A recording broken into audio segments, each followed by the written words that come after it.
Hey, what's up, y'all? How's it going? It's your boy Divonis back here with another podcast video.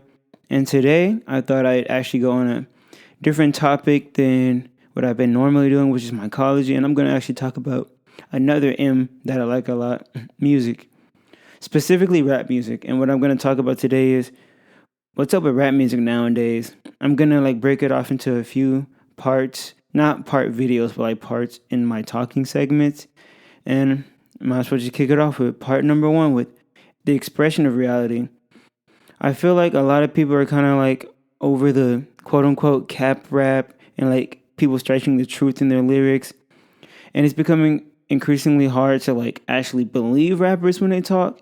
And in my opinion, when it comes to the subject matter in a rap song, it matters because whenever you hear these lyrics and you see the person who are saying these lyrics, you want to be able to feel like you can either A, identify with them, or B, at least believe what they're saying, at least believe what they're saying is true.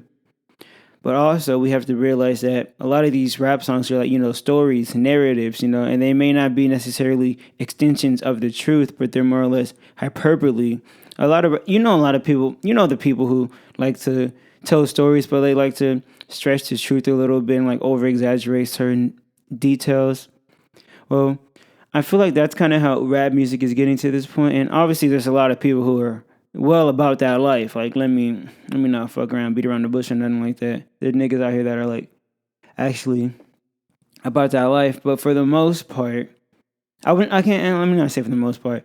A lot of rappers are quote unquote cap rappers, but I don't feel like that would necessarily invalidate their artwork because at the end of the day, music is about the enjoyment of the project that you've created. And if the presentation of the information is approvable to your ears, and it's you can get past those little nuances, or is this person being truthful with me, or can I just vibe to the songs and stuff?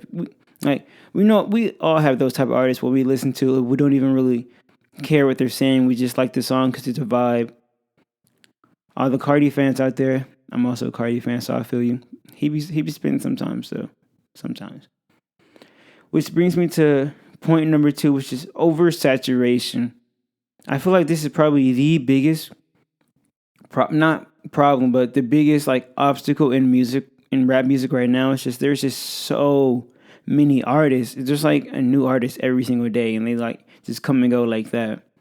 It's kind of hard to keep up with all of them, but it's really hard for a lot of people to even stay relevant nowadays because you can come up with this. You can take years and years and years to come up with this whole sound that you cultivated. You get a song that blows up, and then out of nowhere, someone copies the sauce, and now people are listening to him, and they're now I can listen to this person, and now have to wait for music from this person. So then I just forget about you. So it's really hard to stay relevant. You really have to have. You have to be that guy type beat. You got to be one of the ones, one of the ones looking at. But yeah, and it's really hard to create something that will stick. There's been things have been done so many times. It's just you have to really think outside the box. Think of for me to think about a few. Tizo Touchdown, his branding with the nails in his hair, things of that nature. And who else can I think of? Tyler the Creator, the way he's rebranded himself multiple times throughout the years, as he's matured, he's also came with a new identity, and his music is also follow suit, and it's just he's able to just keep curating these new aesthetics as he gets older. And let's think about Mac Miller, R.I.P. Whenever he first came into the game, he was a frat rapper, and then he evolved into more and more as he started to develop himself, not only physically, not only mentally, but also, artistically. And that helped him blossom into, swimming, circles. Fantastic albums, by the way. But yeah, it's really hard to come up with something new, but it's definitely possible. We just gotta be more ambitious about our projects. But that's also another thing. People aren't really trying to hear other things than what they like, People are really not trying to listen to, they're let me say it this way. If you were a 90s fan, you love all that old music, Biggie, Tupac, De La Soul, all those people, listening to the new sounds, the new rhyme schemes, the way people use their voices, that may not be appealing to you. And that's totally fine. Like, that's ain't nothing wrong with, like, you can like what you like, but at the same time, I feel like a lot of the fans are kind of closed-minded and they latch on to one thing and they're just like, this is how it should be, or this is what I like, and I don't care what else anyone else is doing because this is what I listen to. So I feel like that also plays into it. So let's go to the third point that I have, which is expectations. And I said the oversaturation might have been the biggest thing. I think this actually might be the biggest thing because fans want artists to change. Like if an artist releases an album, fans want them to be like, okay, that was cool. Now do something totally new, like create something totally new. But they want it like within the next few months whenever you release your last album. But if you change it up too much and like you take up all the things that they don't like anymore, now they're like, oh, go back to your old style. Like I don't know why you changed. It's like it's really hard for artists to know what their fans want, and that's why I just that's why I just think people should just make what they want, make music that they think is good, and like if your music is good, the ears will come. I truly believe that if the music is good, the ears will come. So fans just expect too much from artists, and tracking first week sales is I don't even know where this started. It's probably been like within the last 5-10 years that people just like caring so much about first week sales and equating like how much you sell your first week to how good the music is. It's just like, that's just something that kind of been irking me in the wrong way for a long time now. It's just like, there could be an album that sells 15K first week, but people will be like, oh, this album sold 30K, and so it must be better objectively, it sold more copies. And it's just like, there are so many things that go into first week sales, like promotion, like how hot the artist is at the time he dropped it, how popular the sound is of the artist that he's making the music for right now. There's so many things that go into it rather than just, how good the music is, that it's just equating the quality of the music by the volume of records that they were to sell is just kind of ridiculous to me. And it's something that this new, like, not new, I'm part of it too, so I can't even talk. But like this whole new wave of just like music listeners just thinking that first week sales is what determines how good a project is. It's just fucking stupid.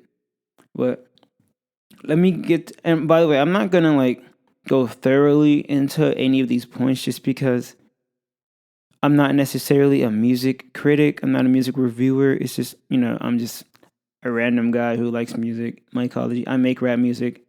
I like mushrooms. I play like 10 instruments. I'm in music, but it's like,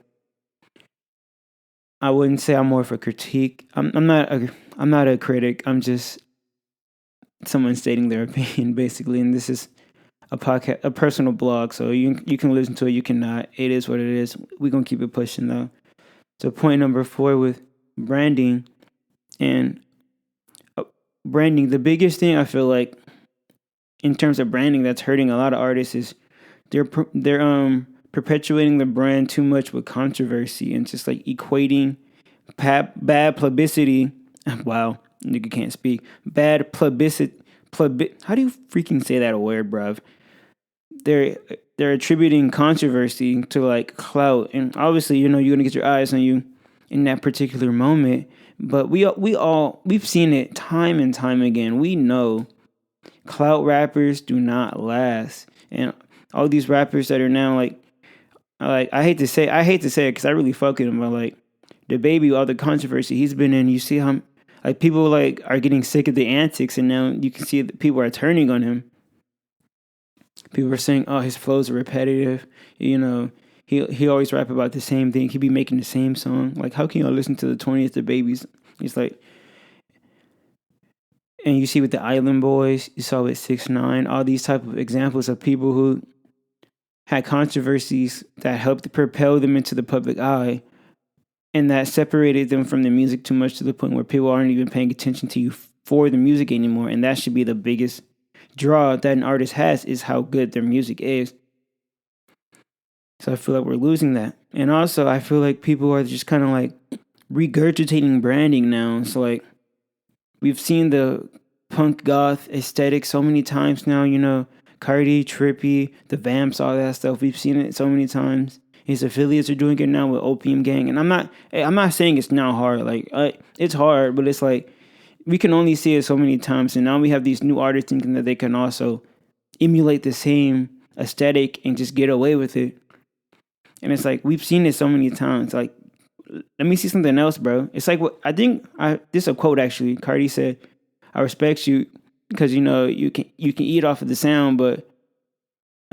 He said, "I can respect you because you can eat off the sound, but if you want to hang with me, you gotta show me something new." And it's like, I feel that because you can't just think about it this way.